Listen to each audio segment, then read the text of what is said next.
ये है ताज media group और आप देख रहे हैं ताज न्यूज, आईना सच का। धन्यवाद अध्यक्ष महोदय।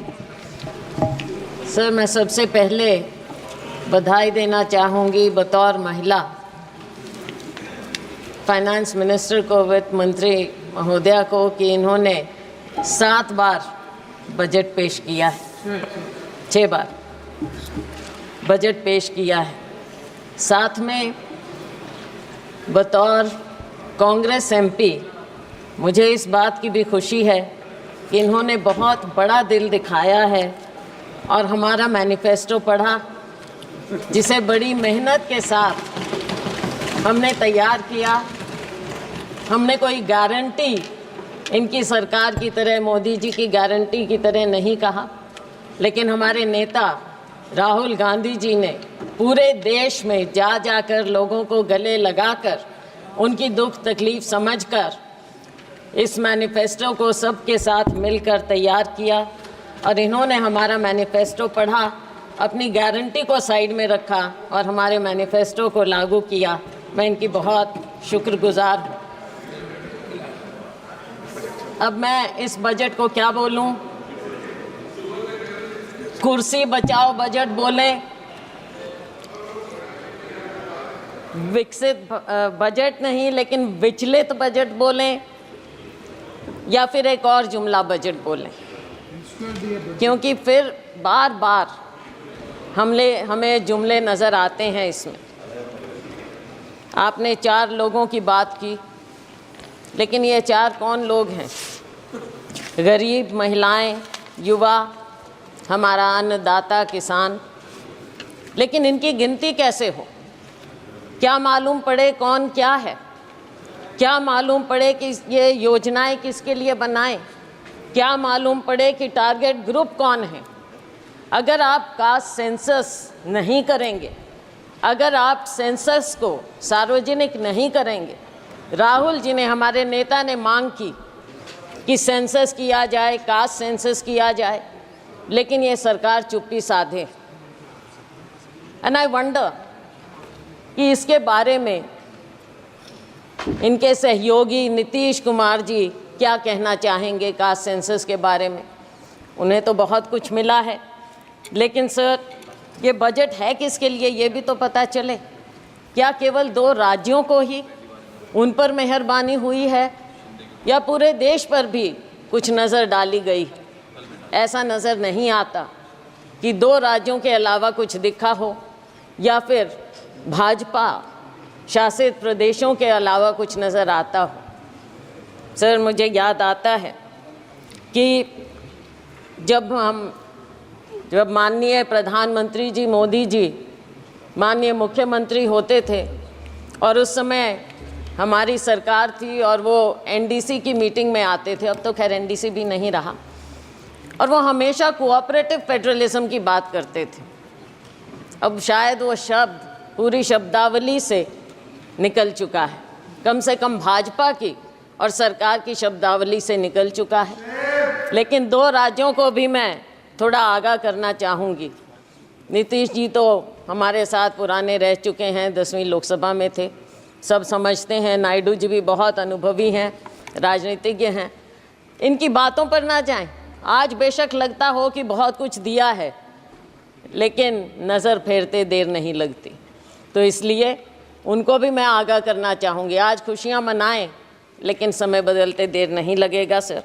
तो ये जो बजट पेश किया गया, इसमें जो इन्होंने गारंटी की बात की, शायद लोगों को विश्वास नहीं हुआ और इसीलिए 303 से लेकर 241 पर आ गए।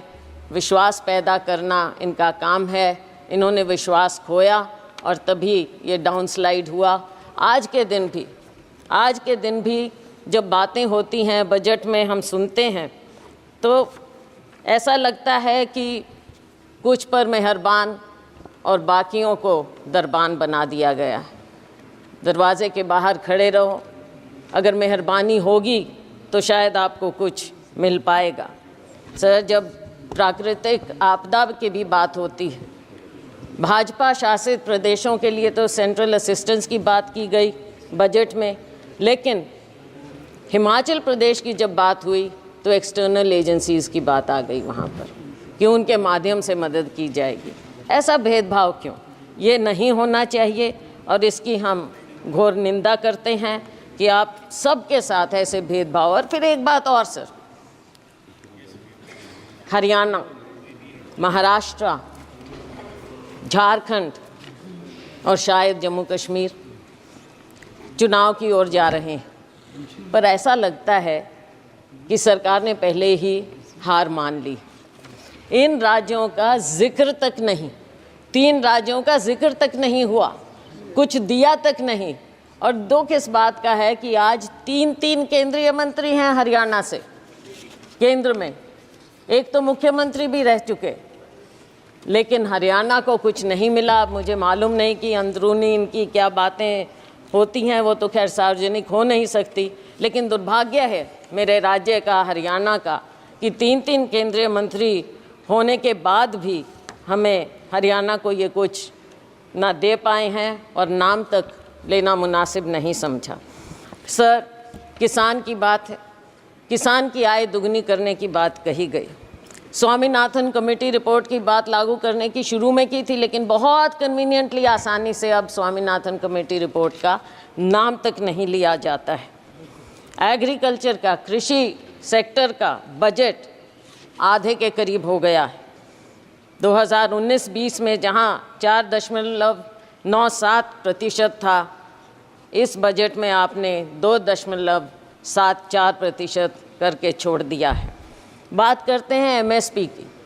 एमएसपी के बारे में कहा गया माननीय वित्त मंत्री जी ने कि आपने बहुत से उपजों को इस बार एमएसपी दिया है, लेकिन क्या आपने स्वामीनाथन कमेटी रिपोर्ट के मुताबिक फार्मूला अपनाया है? C2 + 50%? नहीं, बिल्कुल नहीं, क्योंकि आप भूल चुके हैं उसे। थोड़ा सा याद दिलाना चाहूँगी कि बढ़ाने के बावजूद जब हमारी सरकार थी, यूपीए सरकार, उस समय गेहूं की एमएसपी हमने 119% बढ़ाई थी और धान की 134% बढ़ाई थी, लेकिन मोदी जी की सरकार में केवल 47% गेहूं और 50% धान बढ़ाई गई है। तो इसमें पीठ थपथपाने का तो कुछ नज़र आता ही नहीं। आज के दिन इतनी अग्रेरियन क्राइसिस है, खास करके हमारे राज्यों में, लेकिन उसकी ओर कोई ध्यान नहीं है। किसान बैठा रहे, साल से ऊपर बैठा रहा, लेकिन उसकी ओर ध्यान नहीं दिया। ऐसे बना देते हैं जैसे कोई दुश्मन हो, किसी दुश्मन देश के साथ बॉर्डर बनाए जाते हों। ऐसी बात होनी नहीं चाहिए। पूंजीपतियों के मित्र हैं, ये दुनिया जानती है, पूंजीपति खास तौर से जानते हैं। किसान अपने दुख को समझते हुए ये जानता है कि केवल और केवल पूंजीपतियों का ध्यान दिया जाएगा। सर, आज हमारी सरकार में 72,000 करोड़ रुपया हमने किसानों का कर्जा माफ़ किया था, लेकिन आपने अपने पूंजीपति मित्रों का 16 लाख करोड़ रुपया माफ़ किया। किसानों की ओर कोई ध्यान नहीं। शायद आपको लगता है कि किसानों का कर्जा माफ़ करेंगे तो वो आलसी हो जाएंगे, पैदावार नहीं करेंगे, काम नहीं करेंगे, शायद यही शंका है, मैंने पढ़ा कहीं पर। और नाबार्ड के मुताबिक हर किसान औसतन 1.35 लाख रुपए के कर्जे में है। ये नाबार्ड का फिगर है, मेरा नहीं। तो साथियों, ऐसी बात नहीं, फिर से वही बात आ गई, मित्रों पर मेहरबानी और किसानों और मजदूरों से बेईमानी। बेईमानी मैंने इसलिए कहा कि शब्द यूज़ नहीं करना चाहिए। नाबार्ड का फिगर है ये? मैं हाँ जी नाबार्ड। मैं ये इसलिए कह रही हूँ क्योंकि आपने समझौता किया किसानों के साथ, और लेकिन आपने वादा खिलाफ़ी की। हर बात में आपने वादा खिलाफ़ी की। कौन सा साल था? 2021, और आज कौन सा साल आ गया है, कौन सा समय आ गया है। किसान अपना दुख लेकर फिर भी बैठा है। किसान को आप उग्रवादी मत करिए, लेकिन आप उसको मजबूर मत कीजिए उग्र होने पर। और मजबूर और मज़दूर दोनों बना दिया है आपने किसान को, मज़दूर को, किसी और ध्यान नहीं है। और इसके ऊपर एक और फसल बीमा योजना हमारे यहाँ अपने प्रदेश की मैं बात कर सकती हूँ। फसल बीमा योजना से आप किसान से पैसा तो ले लेते हैं प्रीमियम, लेकिन जब मुआवजा देने की बात आती है तो वो सालों साल बैठा रहता है। मेरी अपनी कॉन्स्टिट्यूएंसी में नरवाना में 3 साल से किसान बैठा है मुआवजे के लिए, उसकी ओर कोई ध्यान नहीं। 3,40,000 करोड़ रुपया आपको प्रॉफिट मिला है बीमा कंपनियों को, लेकिन जब किसान को देने की बात आती है तो वो दर दर भटकता रहता है, कोई उसकी ओर ध्यान नहीं। माननीय अध्यक्ष महोदय, किसान धरने पर बैठा रहा, 736 किसान शहीद हो गए, चले गए इस दुनिया से, लेकिन उनके बारे में एक भी शब्द नहीं बोला गया, ना उन्हें कुछ देने की बात की। आज भी हरियाणा और पंजाब शंभू बॉर्डर पर किसान बैठा है, मजबूर है, लोगों को आने जाने की भी तकलीफ़ है, लेकिन आप उस मजबूर किसान की ओर देखना तक नहीं चाहते और वो उस बॉर्डर पर बैठा है। किसान क्या मांग रहा है? आप एमएसपी देने की बात करते हैं, लेकिन बात तो लीगल गारंटी की है। इस वादे को क्यों नहीं याद करते? किसान को जब तक आप लीगल गारंटी नहीं देंगे उसके एमएसपी की, तब तक आप किसान के साथ इंसाफ नहीं कर सकते। और ये किसानों से आप पूछ लीजिए, हम जिस अन्नदाता की आपने बात की, अगर अन्नदाता कमज़ोर होगा तो ये देश कभी आगे पनप नहीं सकता, ना किसी का विकास होगा और ना ये विकसित भारत हो सकता अगर किसान और मजदूर इस तरह से मजबूर हो जाएगा।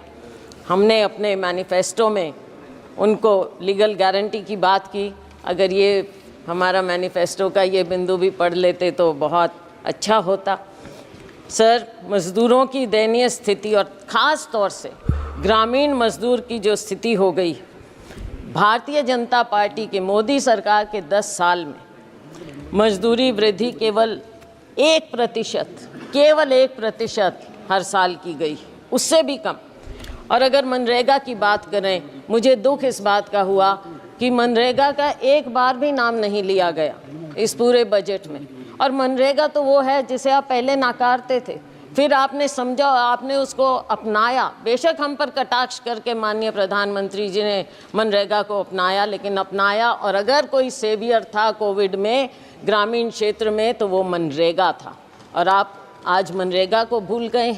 मनरेगा बजट समय से याद ही नहीं रखते हैं। और गरीब को जब आप याद ही नहीं रखेंगे, मजदूर को ग्रामीण क्षेत्र में सबसे ज़्यादा बुरा हाल है।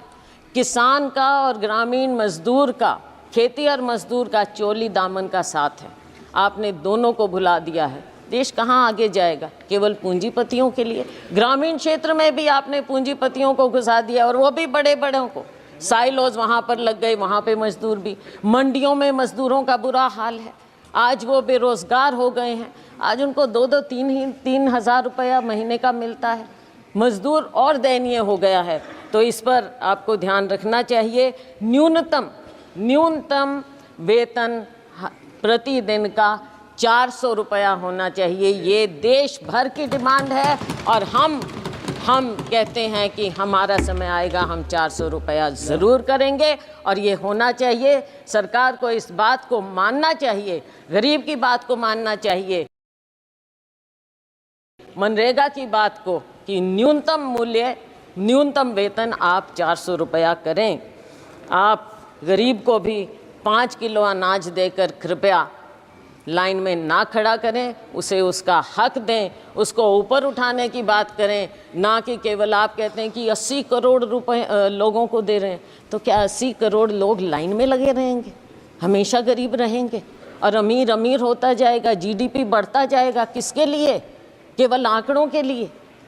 और सर, महंगाई की बात मुझे याद आती है। सुषमा स्वराज जी बहुत सम्मानित, हमारे पूरे सब उनको मानते थे, नेता थे, भाजपा की बहुत वरिष्ठतम नेताओं में से थी। मुझे याद है जब बजट एक बार पेश किया गया और उसमें उन्होंने कहा, प्रणब मुखर्जी साहब वित्त मंत्री थे, और उन्होंने कहा, दादा आंकड़ों से पेट नहीं भरता, मैं ये याद दिलाना चाहूँगी सत्ता पक्ष को कि आंकड़ों से पेट नहीं भरेगा। गरीब को, युवा को रोज़गार चाहिए, गरीब को वेतन चाहिए। गरीब को केवल 5 किलो अनाज देकर आप पंक्ति में, आखिरी पंक्ति में खड़ा मत कीजिए। महंगाई पर नियंत्रण लाइए। महंगाई पर नियंत्रण आप क्यों नहीं कर पा रहे हैं? जो ऑयल कंपनीज हैं उनका मुनाफा बढ़ता जाता है, लेकिन क्या आप आम उपभोक्ता को कोई राहत देते हैं? क्या किसान तक कोई राहत पहुंचती है? गरीब तक कोई राहत पहुंचती है? आज इन्फ्लेशन कितना बढ़ता जा रहा है। फूड इन्फ्लेशन के बारे में माननीय वित्त मंत्री जी ने पासिंग में कहा कि हम इसका इंतज़ाम करेंगे, लेकिन कैसे इंतज़ाम करेंगे? दाल, आपके सब्जियां सब इतनी महंगी होती जा रही हैं। क्या अनाज केवल एक है? केवल अनाज? क्या गरीब आदमी सब्जी या कुछ नहीं खाए, प्याज नहीं खाए, आलू नहीं खाए, कोई सब्जी नहीं खाए, वो उस तक पहुंचता नहीं? पहुंचता है तो कितना महंगा मिलता है। वित्त मंत्री प्याज नहीं खाती है, प्याज नहीं खाती है। चलो वो तो अपने अपने खाने का अलग टेस्ट है, वो कोई बात नहीं, लेकिन गरीब आदमी तो प्याज और आलू खाता है ना, उसको तो कुछ और नहीं मिलता। Oh my God. अच्छा, तो आटे दाल का भाव पता होना चाहिए। और एलपीजी की जो आंसू आपने पहुंचने की बात कही थी, आज आंसू आपको महिलाओं के, बहनों के नज़र नहीं आते। शिक्षा की हम बात करें तो शिक्षा का स्तर जिस कदर गिरता जा रहा है, मेरे अपने राज्य में प्राइमरी स्कूल सैकड़ों की संख्या में बंद होते जा रहे हैं, और लेकिन सरकार का उसकी ओर कोई ध्यान नहीं है। सरकारी स्कूलों में गरीबों के बच्चे पढ़ते हैं, अमीरों के नहीं। हमारे माँ बाप सरकारी स्कूलों में पढ़कर ऊपर आए थे, और उन्हीं के कारण हम आज यहाँ पर खड़े हैं। अगर आप सरकारी स्कूल इस तरह से बंद करते रहेंगे तो बच्चों के भविष्य का क्या होगा? नीट की बात कही, हमारे नेता राहुल जी ने इस बात को उठाया, और इन्होंने जो कहा, कोई जिम्मेवारी लेता क्यों नहीं है? जिम्मेवारी तो लेनी पड़ेगी, सरकार है। जिम्मेवारी अगर नहीं लेंगे तो देश आपको दिखा देगा, हमारा युवा आपको दिखा देगा। बेरोज़गारी की दर दिन ब दिन बढ़ती जा रही है। ILO के आंकड़ों के मुताबिक 2022 में यूथ की अनएम्प्लॉयमेंट हमारे यहाँ 23% थी, चीन में 13%, पाकिस्तान में 11%, सीरिया जो कि कॉन्फ्लिक्ट जोन है वहाँ पर 22% है। तो हमारे यूथ का ये बदहाली क्यों हो रही है? आप स्किलिंग की बात करते हैं, क्या आपने प्राइवेट सेक्टर से पहले बात की? क्या वो आपकी बात को, आपकी स्कीम को, जिसको इतने विस्तार से और बहुत अखबारों में, मीडिया आप कंट्रोल करते हैं, मीडिया में इस कदर दिखाया गया, लेकिन क्या आपने उनसे बात की? और क्या गारंटी है कि एक बार वो आपकी स्कीम का फ़ायदा उठाकर 2-3 महीने में छुट्टी नहीं कर देंगे इन बच्चों की जिनको रोज़गार मिल रहा है? तो ऐसे कैसे बात बनेगी? हमने तो अपनी उसमें हमारा मैनिफेस्टो पढ़ते तो पहली नौकरी पक्की का वायदा राहुल जी ने किया था, वो सुन लेते। केंद्र में 10 लाख वैकेंसियाँ हैं, हरियाणा में 2 लाख वैकेंसियाँ हैं, उनको क्यों नहीं भरने की बात की जाती?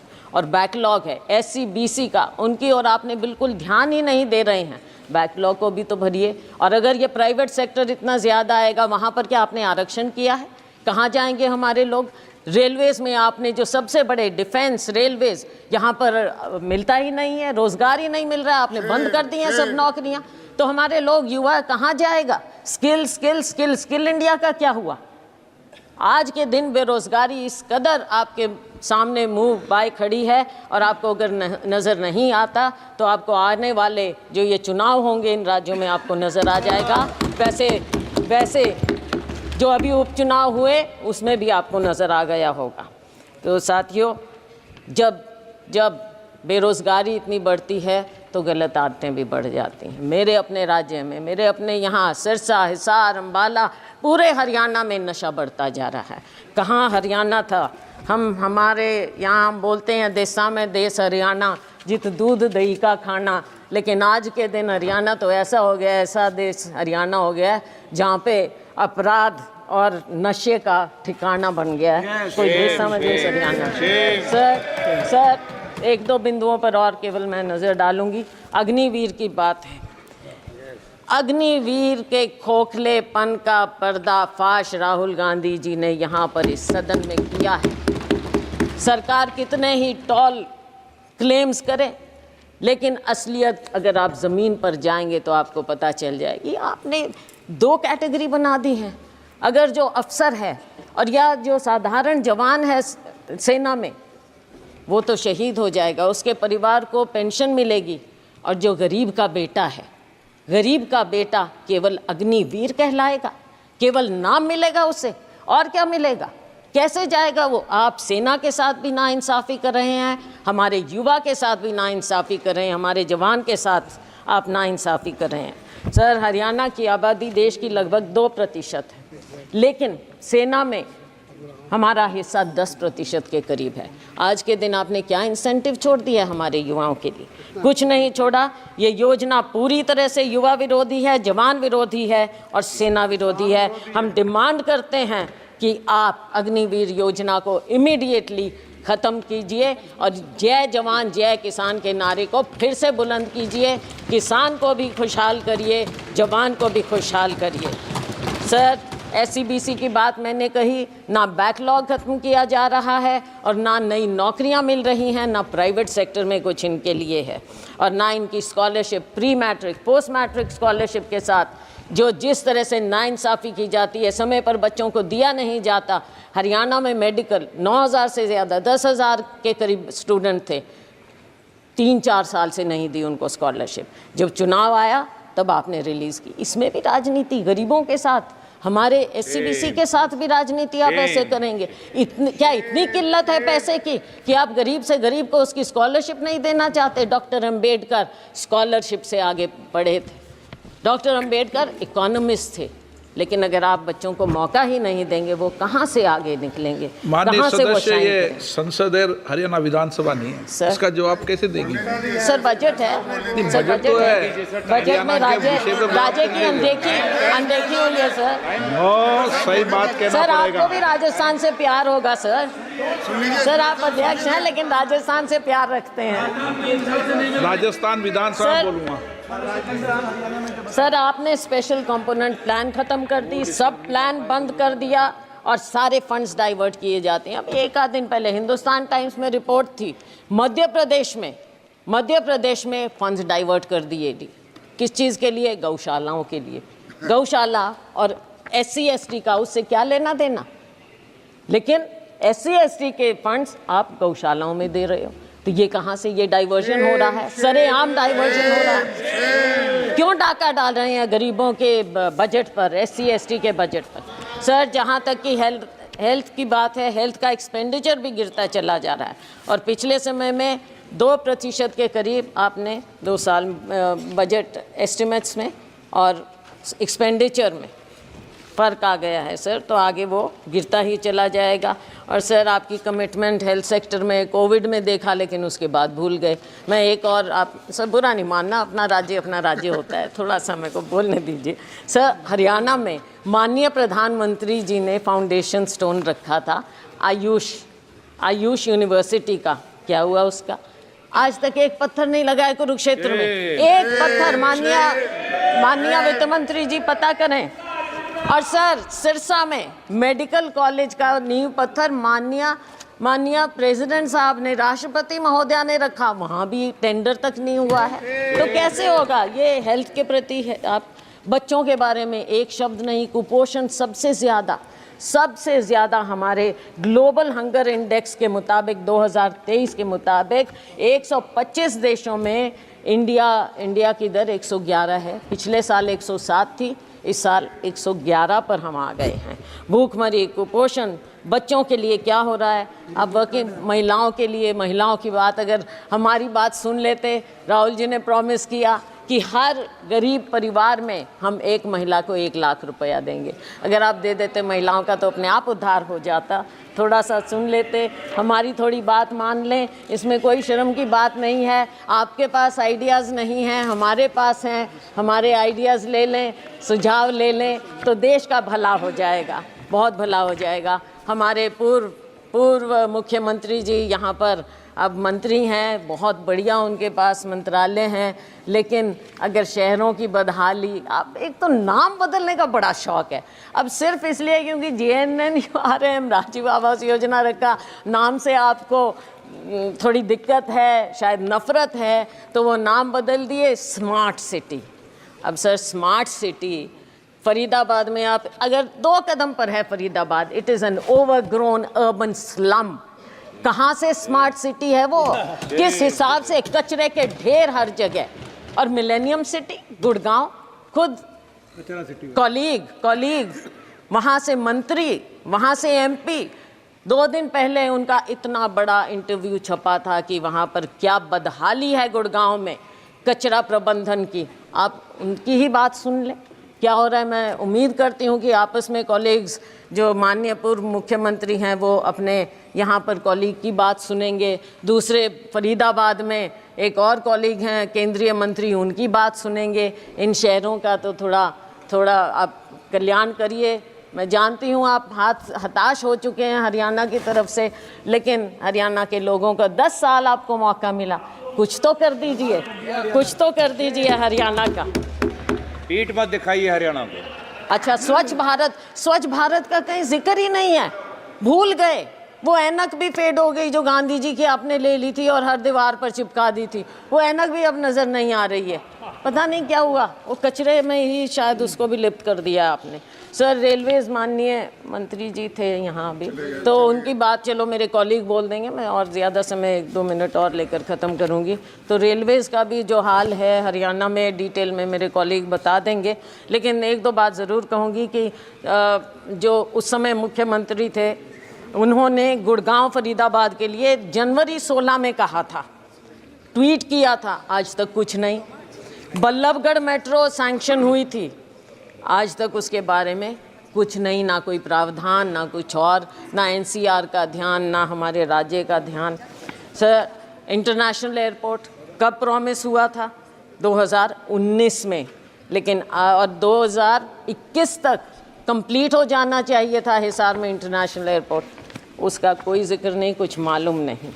Sir, nuclear plant Gorakhpur, Hisar के पास गोरखपुर है, न्यूक्लियर प्लांट, वहाँ पर आपने एनर्जी के बारे में काफ़ी कुछ कहा है, खुशी है हमें, लेकिन उसका क्या हुआ, उसका भी थोड़ा जिक्र कर दें। किस स्टेज पर है, कब शुरू होगा, कब हम देखेंगे, कब हमें वहाँ से बिजली मिलेगी, उस न्यूक्लियर प्लांट का भी कुछ बता दें अगर माननीय वित्त मंत्री महोदया, तो पता चलेगा। तो सर, बस मैं अंत कर रही हूँ सर, 2 मिनट में हाँ, डॉक्टर मनमोहन सिंह जी ने उसको जाकर उसका फाउंडेशन।